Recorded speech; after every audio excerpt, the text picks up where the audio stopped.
A single sentence can be the key that opens a lock you never knew existed. For Maya Johnson, a 24-year-old waitress drowning in her mother's medical bills, that sentence was a simple observation.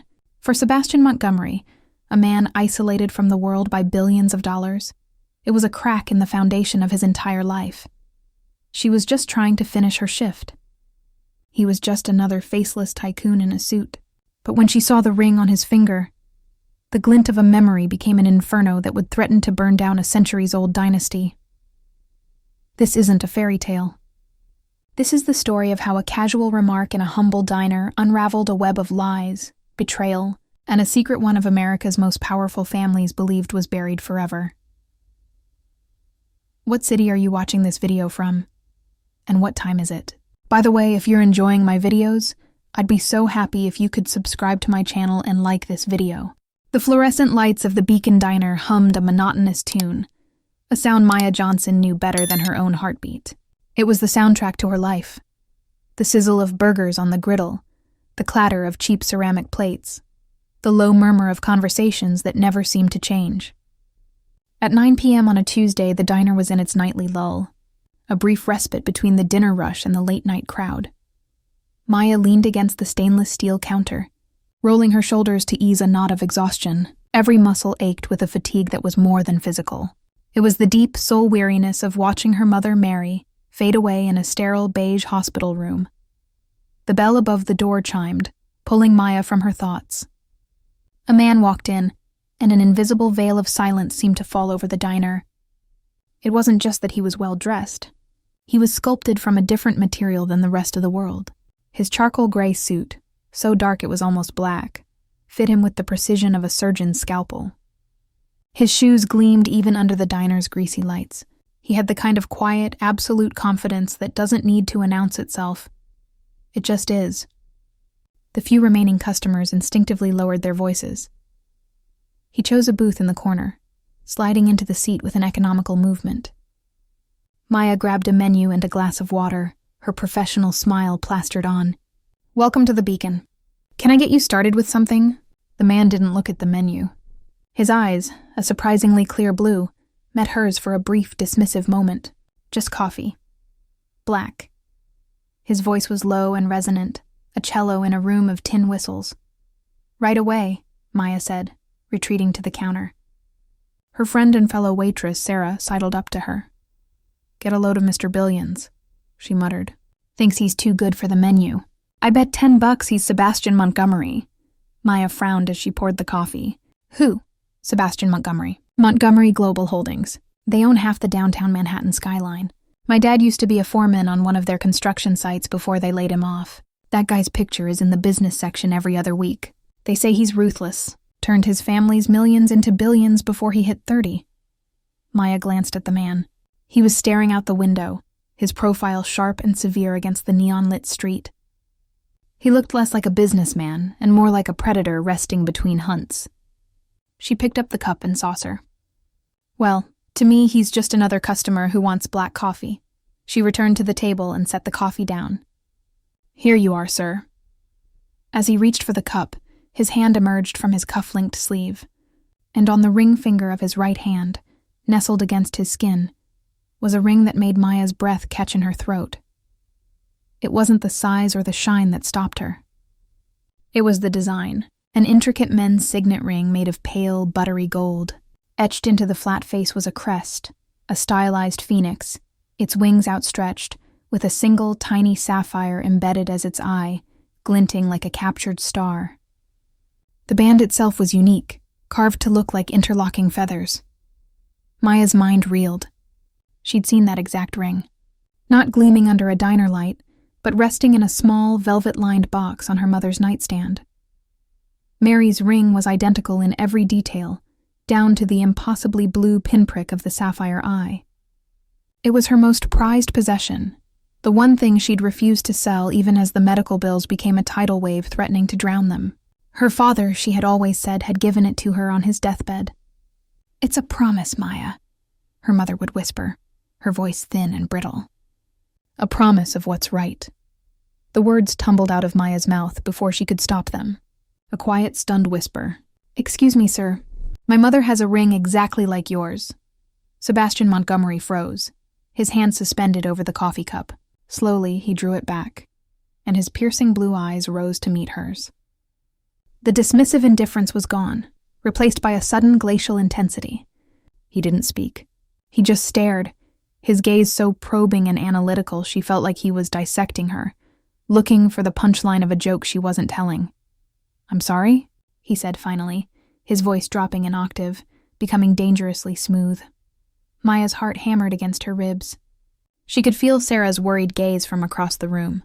She should have just walked away, kept her mouth shut, but the image of her mother's frail hand, clutching that identical ring, was seared into her mind. "The ring," she stammered, pointing with a shaky finger at his hand. It's just like my mother's. The phoenix, the tiny sapphire, everything." A flicker of something unreadable crossed his face. Not surprise, not recognition, but something harder, darker. He slowly turned his hand over, examining the ring as if seeing it for the first time. "That's impossible," he stated. It wasn't a guess. It was a verdict. "But it's not," Maya insisted, her voice gaining a desperate edge. "She's had it my whole life. Her father gave it to her. It's one of a kind," he told her. Sebastian Montgomery placed his hand flat on the table. The ring was a silent, golden accusation. His gaze was cold steel. "This ring," he said, articulating every word with chilling precision, "has been in the Montgomery family for over 100 years. It was custom-made for my great-grandfather, Alexander Montgomery. There is no other. There has never been another." "You are mistaken." The finality in his tone felt like a slap. He was calling her a liar, or worse, a fool. The injustice of it, layered on top of her exhaustion and the fear for her mother, ignited a spark of defiance. "I'm not mistaken," she said, her voice low but firm. "I've held it in my hands 1,000 times. I know every detail on it. I could draw it from memory." He leaned back, a faint, condescending smile touching his lips. It didn't reach his eyes. "A fascinating story. Your name is?" Maya Johnson." "Well, Ms. Johnson," he said, picking up his coffee cup and taking a slow, deliberate sip. "Then there are only 2 possibilities. Either your mother is a liar, or she's a thief, stolen." The word hung in the air, thick and poisonous. Her mother, the gentlest, most honest person she knew, a thief. The accusation was so absurd, so vile, it was like being told the sun rose in the west. Sebastian Montgomery reached into his suit jacket, pulled out a slim leather wallet, and extracted 3 crisp $100 bills, placing them on the table. It was more than she made in 2 shifts. It was an insult. A dismissal. "For the coffee, and for your time," he said, his eyes already looking past her toward the door. He stood, the power of his presence filling the small booth. He was already gone, moving on, leaving her in the wreckage of his words. As he walked toward the exit, Maya found her voice. "She is not a thief." He paused at the door, his back to her. He didn't turn, but his voice carried clearly across the silent diner. "Then prove it." The bell chimed again, and he was gone, leaving Maya standing in the middle of the beacon, her heart pounding, the hum of the lights now sounding like a scream. The 3 crisp bills on the table felt like blood money. She hadn't just served coffee to a billionaire. She had stumbled into a story. His story. And in doing so, she realized with a cold dread, she might have just destroyed her own. The drive to the hospital was a blur of red taillights and the anxious thrum of her own heart. Sebastian Montgomery's words echoed in her head. A liar or a thief. It was preposterous. Mary Johnson was a woman who would go back to a store to return a few cents of extra change. The accusation was a poisoned dart, and Maya felt its venom spreading through her. She found her mother sleeping, her face pale and sunken against the pristine white of the hospital pillow. The omnipresent beep of the heart monitor was a fragile, rhythmic reassurance. On the small bedside table, next to a plastic water cup and a well-worn book of poetry, was the small, dark blue velvet box. With trembling hands, Maya picked it up. The velvet was worn smooth in patches. She opened the lid. There it was. The pale gold ring, catching the low light from the hallway. The phoenix with its proud wings. The eye a tiny sapphire that seemed to hold a universe of secrets. It was identical. There was no doubt. "Maya, honey, Is that you? Mary's voice was thin, papery. Maya quickly shut the box and turned, forcing a smile. Hey, Mom, I didn't mean to wake you. You're late. Tough shift? Mary's eyes, though clouded by illness, were still sharp. They were still filled with a fierce love that had been Maya's anchor her entire life. The usual. Maya couldn't bring herself to say the truth. How could she voice such a monstrous accusation to this frail woman? How are you feeling? Like I've been run over by a very slow, very expensive truck, Mary said with a weak smile. The doctors were in. More talk of options. It all sounds the same. She shifted in the bed, wincing, and her eyes fell on the box in Maya's hand. Her expression changed. The weariness was replaced by a familiar guarded look. You're looking at the ring. Maya hesitated. I was just thinking about it. About Dad. Mary's hand, thin and cross-hatched with blue veins, reached out and patted the mattress beside her. Maya sat down. Your grandfather. Mary corrected gently, as she always did. It was my father who gave it to me. Not yours. Maya's father had been a good man, a mechanic who died in a shop accident when she was 10, leaving behind only debts and happy memories. The ring predated him. Right, Grandpa, Maya said, her mind racing. Mom, tell me about him again, about the ring. Mary's gaze drifted to the window, to the dark city sky outside. There's not much to tell you haven't heard. My father, Stephen, was a quiet man, a brilliant man, an engineer. He worked for a big corporation back east. He said the ring was payment for a promise that was broken by powerful men. What kind of promise? Maya pressed, trying to keep her voice casual. He never said, only that it was about acknowledging what was right. He made me swear I'd never sell it, that I'd keep it safe. He said, one day it might be the only proof we have. Proof of what? A flash of real, raw fear crossed Mary's face. She looked at Maya, her eyes pleading. Let it go, Maya. It's an old story. A sad story. It has nothing to do with us anymore. Some doors are better left closed. But, Mom, what if someone else has a reason to open that door? The words were out before she could stop them. Mary's grip on her hand tightened. What do you mean? What happened? Maya saw the spike on the heart monitor and cursed herself. Nothing. It's nothing. Just a stupid thing at work. She couldn't burden her mother with this. Not now. She needed to protect her. But the seed of doubt had been planted. A promise broken by powerful men. Who were they? And what did any of it have to do with Sebastian Montgomery? Miles away, in a penthouse apartment that seemed to float above the city, Sebastian Montgomery stood in front of a floor-to-ceiling window. The city lights spread out below him like a carpet of scattered diamonds. He held a glass of whiskey, the amber liquid untouched. He hadn't been able to shake the encounter at the diner. The girl, Maya Johnson, her wide, honest eyes, her absolute certainty. My mother has a ring exactly like yours.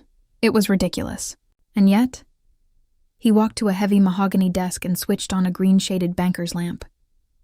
From a locked drawer, he retrieved a leather-bound folio. The Montgomery Family Archives. It was a curated, sanitized history, of course, but it was all he had. He opened it to the section on family heirlooms. There, on a yellowed page, was a photograph of the ring. His ring.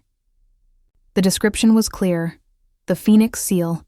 Commissioned in 1922 by Alexander Montgomery. Forged by artisan Michel Dubois of Paris.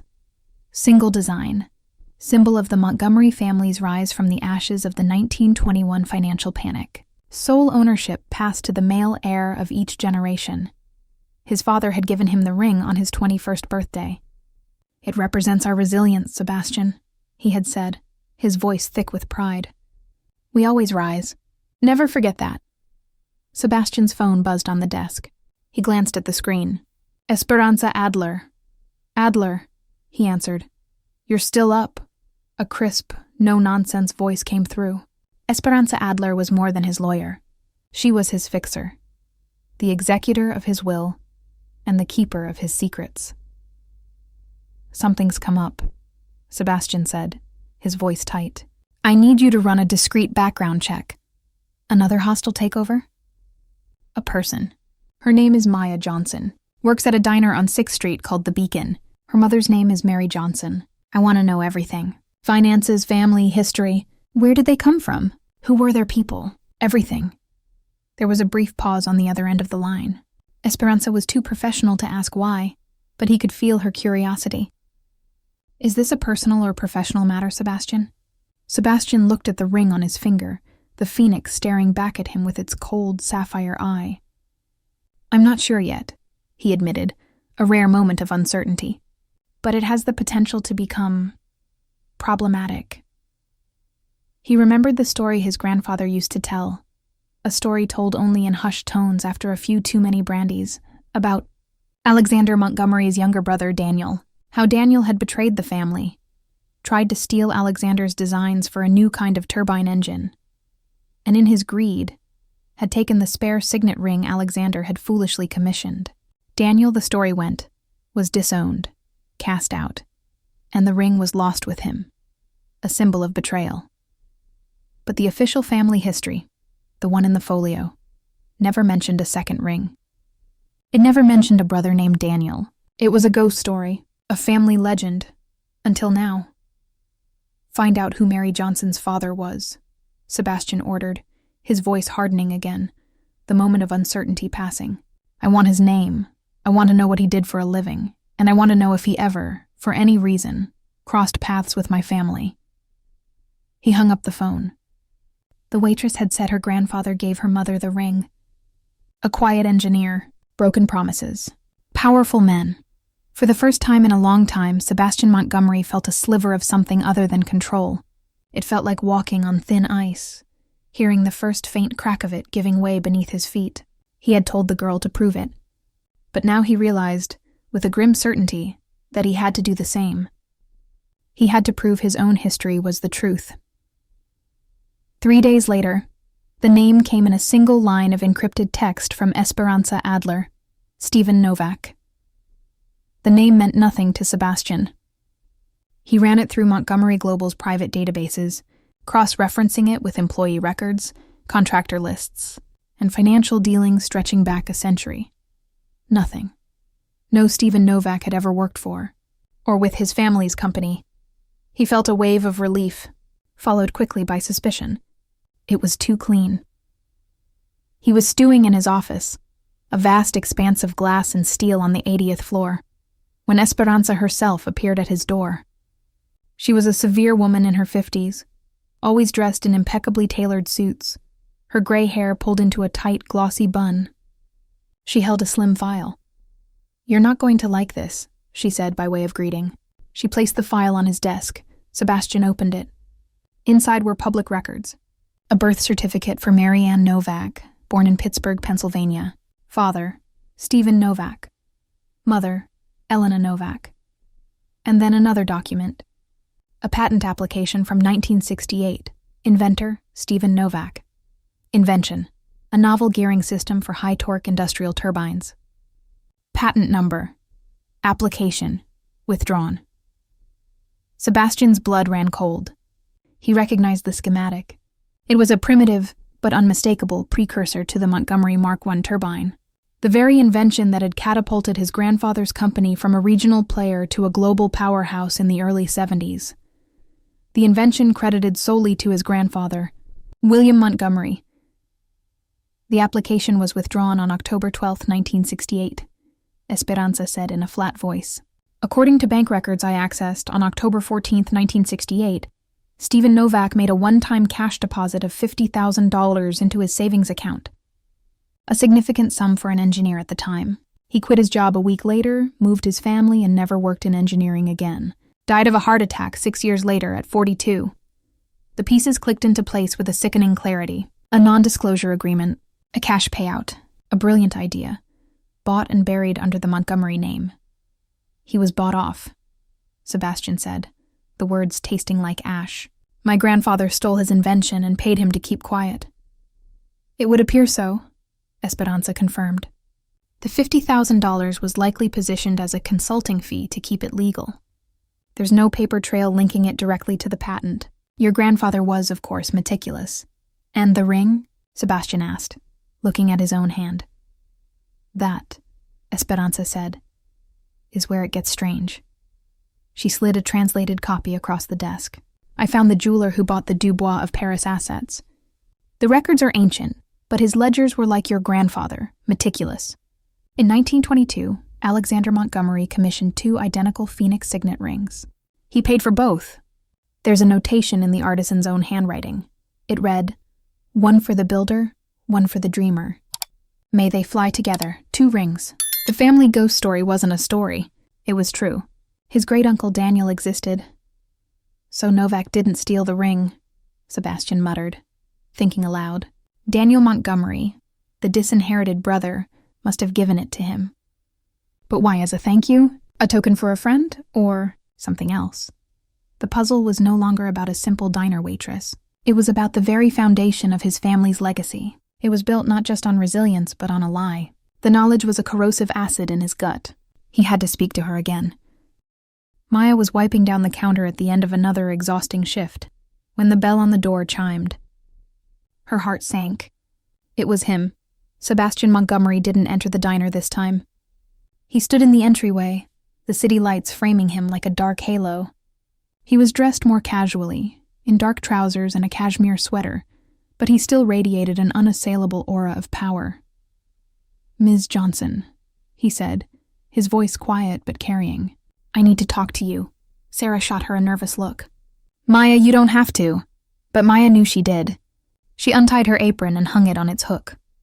"It's okay. I'll be right back." She stepped out into the cool night air. The street was loud with the sounds of the city, a sharp contrast to the tense silence that fell between them. "Your mother's father," Sebastian began, getting straight to the point. His name was Stephen Novak. It wasn't a question. Maya flinched. How did he know that? Yes, so what? He was an engineer. In 1968, he filed a patent for a turbine gearing system. Sebastian watched her face, carefully gauging her reaction. Maya's mind was blank. She knew her grandfather was an engineer, but the details were a fog. Her mother never spoke of his work, only of his sadness. "I don't know anything about that," she said honestly. "I think you do. Or your mother does. My grandfather, William Montgomery, launched a turbine based on an identical design a few years later. It made my family a fortune. Novak withdrew his patent and accepted a cash payout. This isn't about a stolen ring anymore, is it, Ms. Johnson? This is about blackmail. That's your plan, isn't it? Use this old story to get a payday for your mother's medical bills?" The accusation was so cynical, so cruel, it knocked the wind out of her. Tears of pure, hot rage and frustration sprang to her eyes. "How dare you?" she whispered, her voice trembling. "You stand there in your $1,000 sweater looking down on us. My mother is fighting for her life. You think this is about money? This is about her honor. The honor of a man your family probably robbed." For the first time, Sebastian looked taken aback. He saw not a grifter, but a daughter pushed to her breaking point. "My grandfather told my mother that ring was proof," Maya continued, her voice rising. "Proof that he was wronged. He didn't take a payout. He was threatened, forced to sign away his life's work to protect his family from men like your grandfather. That money wasn't a payout, it was hush money, to make sure he never spoke of it again." She was channeling her mother's long-held, unspoken grief. The words felt true, solid. Right. Sebastian was silent for a long moment, the city sounds filling the space between them. His own certainty was eroding, replaced by the sickening possibility that the Waitress's version of the story, a tale of threats and coercion, was closer to the truth than the sanitized, simple business transaction he had constructed. There were 2 rings, he said, his voice losing its hard edge. "My great-grandfather had 2 made, one for himself and one for his brother, Daniel. The family story is that Daniel was a traitor who was cast out." He looked at her, his blue eyes searching her face. "Was your grandfather friends with a man named Daniel Montgomery?" Maya stared at him, baffled. "Daniel Montgomery? I've never heard that name in my life." They were at an impasse. 2 families, 2 rings, and 2 completely different stories that intersected at a single, disputed point in the past. One story of a clean, if ruthless, business deal. One of theft and intimidation. And at the center of it all, a ghost named Daniel Montgomery, and a ring that was supposed to be a promise.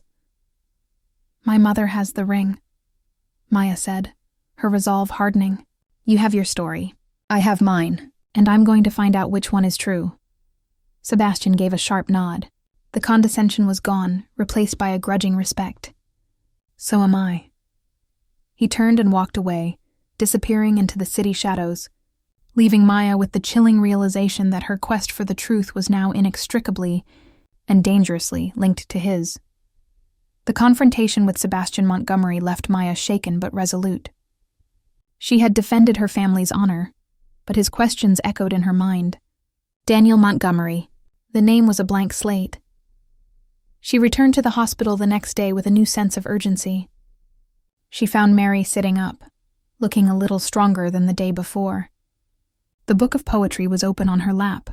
"Mom," Maya began, pulling a chair close. "We need to talk. For real this time. No more secrets."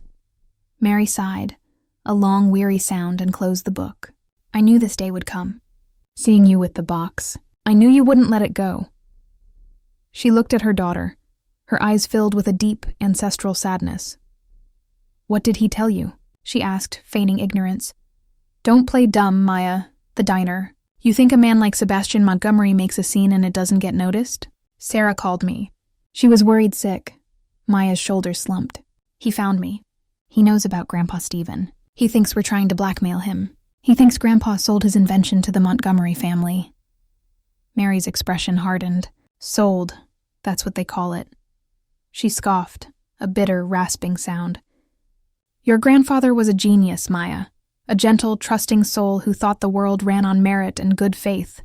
He was working at a large firm, a competitor to Montgomery Industries at the time. He developed his turbine gearing system on his own time. It was his masterpiece." She paused, her gaze distant, lost in the memory. "He made the mistake of mentioning it to a colleague. Trusted him. That colleague left the company 2 months later for a position at Montgomery Industries. 6 months after that, your grandfather got a visit from 2 men. They weren't lawyers. They were persuaders. They worked for William Montgomery." The sterile hospital room suddenly felt cold. "What did they do?" Maya whispered. "They didn't lay a hand on him," Mary said, her voice dropping. "They were smarter than that. They spread photographs out on our kitchen table. Pictures of me, playing in the schoolyard. Pictures of my grandmother, leaving the grocery store. They told him what a beautiful family he had. And they told him it would be a shame if anything happened to them. Then they put a stack of papers in front of him. An NDA, and a contract assigning all rights to his invention to a shell corporation owned by Montgomery Industries, and an envelope full of cash." The story was uglier than Maya could have imagined. "This wasn't business. It was gangster tactics. He signed everything," Mary continued, her voice trembling. "What choice did he have? He took the money because refusing it would have been an act of defiance, and he was too scared to defy them. We moved a week later. He was a broken man, Maya. They didn't just steal his work. They stole his soul. He died 6 years later, but the truth is, they killed him that day in our kitchen." Tears streamed down Maya's face. She finally understood the deep well of sadness in her mother, the fear behind her warnings. "But the ring, Mom," Maya pressed gently. "Where did it come from? Who is Daniel Montgomery?" Mary flinched at the name, a genuine startled reaction. "Where did you hear that name?" "Sebastian told me. He said his great-grandfather had 2 rings made, one for him and one for his brother, Daniel, who was disinherited." Mary was silent for a full minute, her brow furrowed in concentration. "Daniel." Stephen never said the last name. "Montgomery. He just called him my friend. His only friend in that terrible time." Before we continue, please take a moment to leave a comment about this story and rate it from 1 to 10. How are you feeling? If there's anything you'd like to share, I'm always here to listen.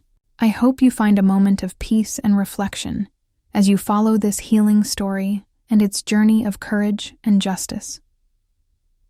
She began to recount a different part of the story, one she had never shared.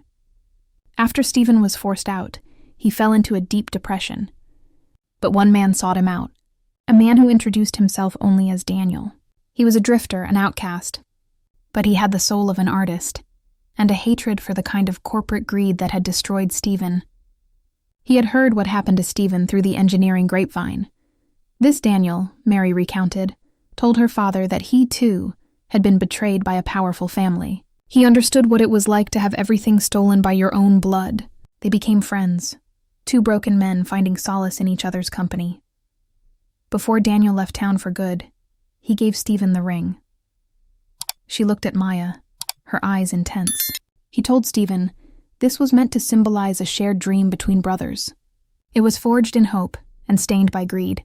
It belongs to the wronged, not the wrongdoer. Keep it as proof that integrity has a value money can't buy. One day, the phoenix will rise for the right person. Stephen treasured that ring more than the invention itself, Mary whispered. It was a symbol that he wasn't alone in his suffering. So Daniel Montgomery wasn't a traitor. He was another victim, and he had given the ring, his own birthright, to another wronged man as an act of solidarity. The story was so much deeper, so much more tragic, than Sebastian's cold family ledger. At the same time, Sebastian was at his family's ancestral home, a sprawling stone estate an hour outside the city. He rarely came here. It felt more like a museum than a home, filled with portraits of stern-faced ancestors. In the library, a dark wood-paneled room that smelled of old paper and leather, he met his cousin, Robert Montgomery. Robert was a few years older, with a practiced smile and the easy charm of a man who had never worked a day in his life. He ran the family's charitable foundation, a role that required him to attend galas and cut ribbons.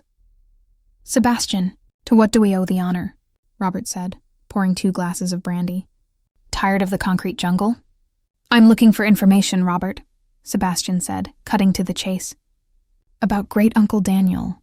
Robert's smile wavered for a fraction of a second. "Daniel, the black sheep? That old ghost story? What's gotten into you?" "I have reason to believe the story is true, and I need the details. The real details, not the sanitized version." Robert swirled the brandy in his glass, suddenly looking thoughtful. "Well, you know the legend. He was the younger brother, the artist, the dreamer. Alexander was the pragmatist, the builder. Daniel apparently accused Alexander of stealing his ideas for the company's first successes. Tried a boardroom coup. When it failed, he vanished. But not before stealing a valuable ring and supposedly selling company secrets to a rival." Robert sighed dramatically. "A classic tale of sibling rivalry and betrayal. It's why the line of succession has always been so rigidly defined, to prevent another Daniel. This was the story Sebastian had always known, but hearing it now, it felt thin, theatrical, a convenient narrative to justify Alexander's consolidation of power." "And you believe that?" Sebastian asked. "Why shouldn't I?" "It's our history," Robert said with a shrug. "A bit dramatic, sure, but it explains why the family closed ranks, why grandfather William was so aggressive in his business dealings. He was protecting the family legacy from vultures, from another betrayal." He leaned forward, his voice conspiratorial. "Why the sudden interest? Did one of his descendants crawl out of the woodwork looking for a handout?" The question was casual, but the look in Robert's eyes was sharp, probing. Sebastian felt a sudden, instinctive distrust. Robert had always seemed vapid, but perhaps that was a carefully constructed facade. "It's a private matter," Sebastian said. His voice clipped. Of course," Robert said, leaning back, the charming smile returning. "Well, if you want to dig up old bones, be my guest. The old family papers are in the West Wing study. Grandfather William's private correspondence. Have fun. Just don't be surprised if the ghost you find is uglier than you imagined." Sebastian left Robert with his brandy and went to the study.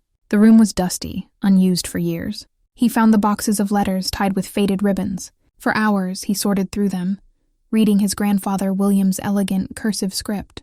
Most of it was business. But then he found a series of letters from the late 1960s, addressed to his grandfather's head of security. The contents made him sick. They were about the surveillance of a man named Stephen Novak, reports on his daughter's school schedule, his wife's daily routine, and then a final chilling memo. Subject Novak has been neutralized. Asset secured. He is no longer a threat. Neutralized. Asset secured. Maya Johnson's story was true, all of it. His family's fortune was built on theft and cemented with threats. The weight of the discovery was crushing. But as he continued to sift through the papers, he found something else. Something that didn't fit either his story or Maya's. It was a single folded note, separate from the letters, tucked in the back of a ledger. It was in his grandfather William's hand, but it was frantic, almost unreadable. He knows. R found him. He can ruin everything. Daniel is the key. Must protect the name. The note was undated. Who was he? And R? Robert? It seemed too convenient. And what did Daniel is the key mean? Daniel was supposed to be a ghost, a long-vanished traitor. But this note, written decades after Daniel's disappearance, spoke of him as a present, active threat. Sebastian stood in the silent, dusty study, holding two conflicting testaments. In one hand, the sordid truth of his grandfather's crime against Stephen Novak. In the other, a cryptic note that suggested a deeper, more complex conspiracy was at play. The story was no longer just about his grandfather and hers. There was a third player, a hidden thread, and the name of that thread was Daniel. The discovery of his grandfather's note threw Sebastian into a state of focused obsession. He knows R found him. Daniel is the key. It was a cipher, and Sebastian knew he couldn't crack it alone. The animosity between him and Maya had melted away, replaced by the grim reality that they were the only two people with a stake in the full truth. He found her where he knew she'd be, in the hospital cafeteria, staring into a coffee cup with the same haunted expression he saw in the mirror. He sat across from her, placing a slim file on the table between them. "Your mother was right," he said. His voice was devoid of its usual authority, filled instead with a quiet gravity. About all of it. The threats. The coercion. "My grandfather put your family through hell." He pushed the file forward. It contained the copies of the surveillance reports on the Novak family. "This is the proof." Maya opened the file, her hands shaking as she read the cold clinical descriptions of her mother being watched as a child. Her face went pale. She looked up at him, her eyes wide with a mixture of vindication and horror. "Why are you showing me this?" "Because my story is falling apart," Sebastian said. "And so is yours. There's more." He told her about the note. "Daniel is the key. It was written by my grandfather, William, long after your grandfather was silenced. He was afraid of someone who knew the truth about Daniel." Maya frowned. "But Daniel gave my grandfather the ring. He was an outcast, a victim like Stephen." "That's what he told your grandfather," Sebastian countered. "But what if that wasn't the whole story? What if Daniel's disappearance wasn't just about being cast out? We have two stories, yours and mine, but they're both based on what we were told by people who were either betrayed or lying. We need a primary source, an objective truth." "Where do we find that?" Maya asked, the weight of a multi-generational conspiracy settling onto her shoulders. "The rings," Sebastian said, a spark of inspiration in his eyes. "They're the one constant. They're the origin point. My great-grandfather, Alexander, commissioned them from that Parisian artisan, Michel Dubois. The business is gone, but I found the firm that acquired their assets. And more importantly, their records. The ledgers. From Paris." Maya's heart sank. That was a world away. "I had the relevant pages scanned and sent this morning," Sebastian said, tapping his phone. "The high-resolution images are waiting in my office. I need another set of eyes. Your eyes. You know your ring better than anyone." An hour later, Maya stood in a place she could never have imagined. Sebastian Montgomery's 80th floor office. The silence was absolute. The view of the city, breathtaking. On a massive screen covering one wall was a high-resolution image of a page from an ancient leather-bound ledger. The script was elegant, spidery French. A translated transcript scrolled alongside. They focused on the 1922 entry for Alexander Montgomery's commission. As Esperanza had discovered, it listed two identical rings. But as they zoomed in on the original French notes from the artisan, Maya saw something the translator had missed. The translator's note read, "One for the builder, one for the dreamer." "But the original French is more specific," Maya said slowly, pointing at the screen. She'd taken 4 years of high school French, and while she was rusty, one phrase jumped out. "Gardien de l'âme." That's not dreamer. That means guardian of the soul. Sebastian moved closer, reading the phrase. "Guardian of the soul," he repeated, the words feeling heavy, significant. A builder of an empire, and a guardian of its soul. It wasn't a rivalry. It was meant to be a partnership, a balance. This changed everything. Alexander and Daniel weren't meant to be competitors. They were meant to be two halves of a whole. The story of Daniel's betrayal was a complete fabrication. As they scanned further down the page, Sebastian noticed a tiny notation next to the entry, added in a different hand and with different ink. It was dated 1945. "What's this?" he murmured, enlarging the note.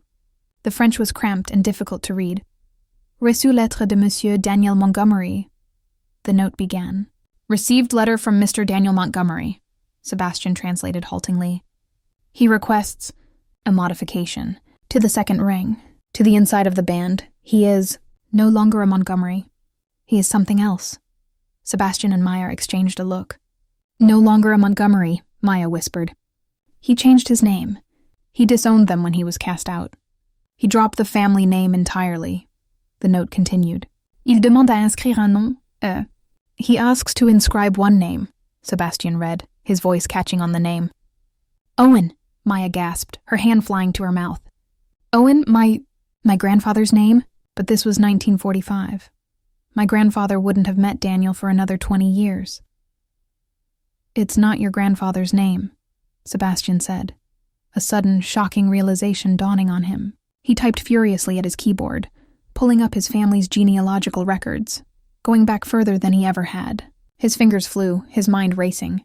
He found his great-grandfather, Alexander Montgomery, then his great-grandmother, Beatrice, and then he found her family tree. Her maiden name was Beaumont, and her father, Alexander's father-in-law, was named Owen Beaumont, a wealthy shipping magnate who had financed Alexander's first ventures, who had died in 1944. The truth hit them both like a physical blow. The inscription wasn't for Maya's grandfather. It was a memorial. "The ring," Maya breathed, piecing it together. The ring wasn't for two brothers to share. It was for a father and son, Alexander Montgomery and his son, William.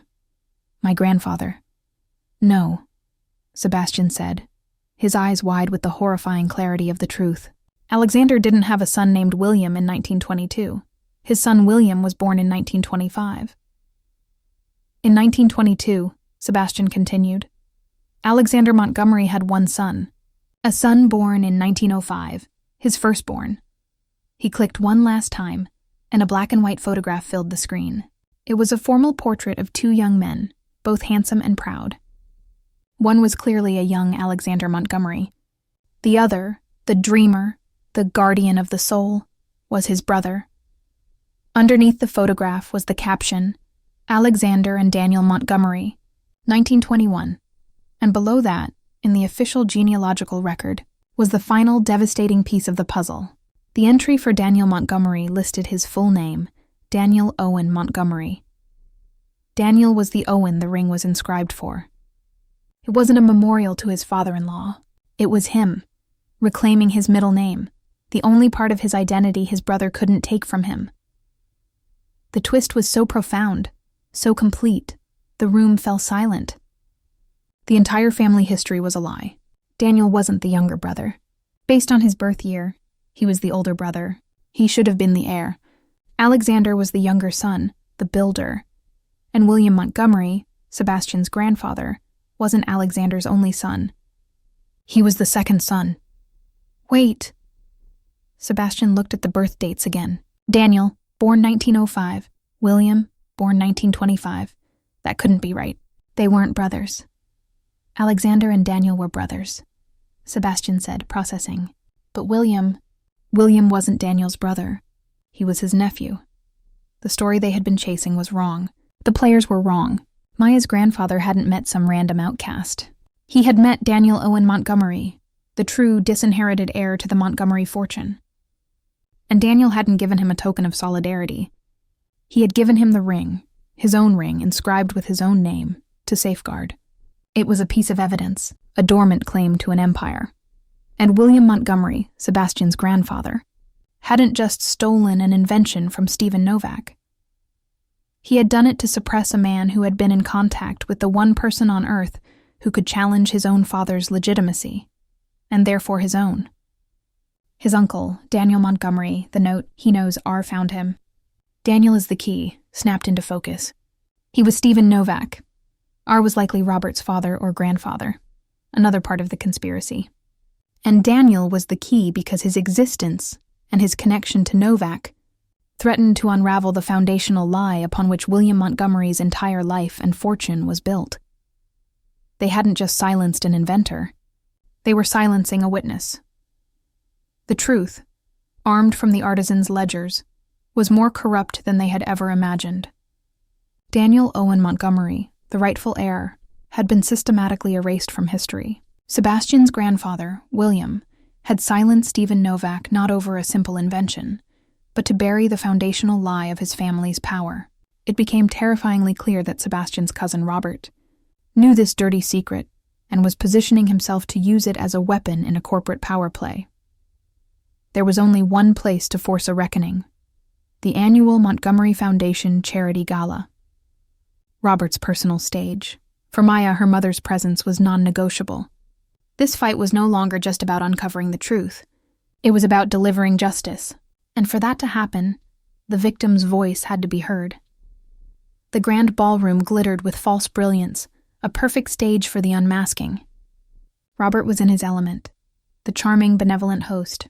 That was, until he saw Sebastian and Maya cutting a path directly toward him. His practiced smile became a brittle facade. "Robert," Sebastian began, his voice low and cold, cutting through the pleasantries. "The games are over. We know about Daniel Owen Montgomery." "The true heir," Robert scoffed, preparing a condescending dismissal. "Sebastian, you've clearly been listening to fairy tales from a—" He was cut off by a woman's voice. Weak, but amplified by a microphone, it sliced through the polite chatter of the ballroom. "His fairy tale cost my father his life." A hush fell over the room. All eyes turned to the entrance, where Mary Johnson sat in a wheelchair, her gaze fixed on Robert with an intensity that defied her frailty.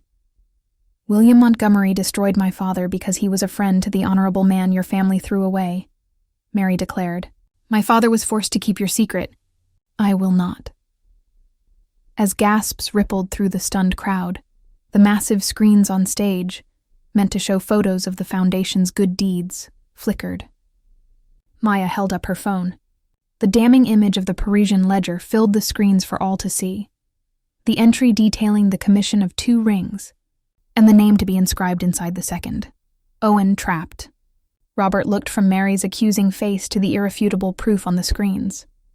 He was cornered by a ghost from the past, an evidence etched in stone. Sebastian stepped forward, his voice ringing with cold authority. "My family's legacy is built on a lie," he announced to the captive audience.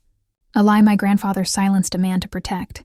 And a lie," he turned, pinning Robert with a glare, "that my cousin was planning to use for his own personal gain." The public accusation pushed Robert over the edge.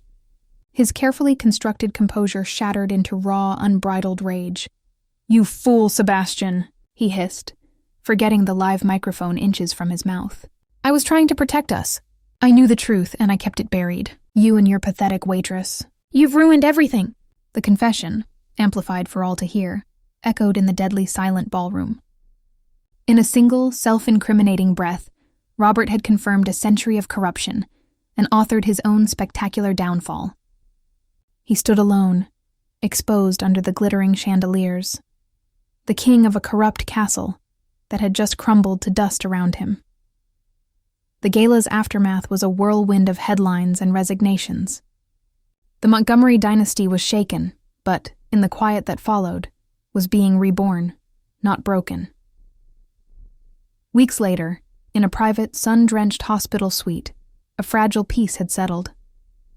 Mary Johnson, looking out over a green garden, had a light in her eyes Maya hadn't seen in years. The weight of a lifetime of secrets had finally been lifted. Sebastian Montgomery entered the room quietly, no longer an untouchable tycoon, but a man humbled by the truth. He offered no empty apologies. Instead, he placed a leather-bound document on Mary's bedside table. "The Daniel Owen Montgomery Foundation," he said, his voice firm and sincere. "It will exist to fund the independent inventors and artists my family tried to crush. A significant portion of my family's fortune will serve as its endowment. with the estate of Stephen Novak as its first honorary beneficiary. Tears welled in Maya's eyes. It was more than restitution. It was justice forged into a new legacy. Mary simply reached out and placed her hand over Sebastian's. "You've honored him," she whispered. "You've honored them all." Sebastian then looked at Maya. He removed his own phoenix ring from his finger and placed it next to the one that had started it all. The two rings, twin flames of pale gold, lay side by side, finally reunited. "One for the builder, one for the guardian," he said, his gaze meeting hers. "I can rebuild the company, but it's been missing its soul for a century. Help me bring it back, Maya." It was an offer not of money or power, but of purpose. Looking at the two rings, symbols of a promise finally kept, Maya saw a clear path forward. "Yes," she said, her voice steady and her heart full. "Let's give them a legacy to believe in." A single sentence in a late-night diner set in motion a chain of events that rewrote history. Maya Johnson, a waitress who fought for her mother's honor, proved that the truth, no matter how deeply buried, holds a power no fortune can suppress. And Sebastian Montgomery, a billionaire trapped in a gilded cage of lies, discovered that true wealth isn't about what you inherit.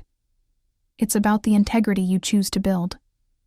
Their story reminds us that every family has its secrets, and sometimes it takes the courage of an outsider to bring the truth to light, allowing the phoenix to finally rise from the ashes.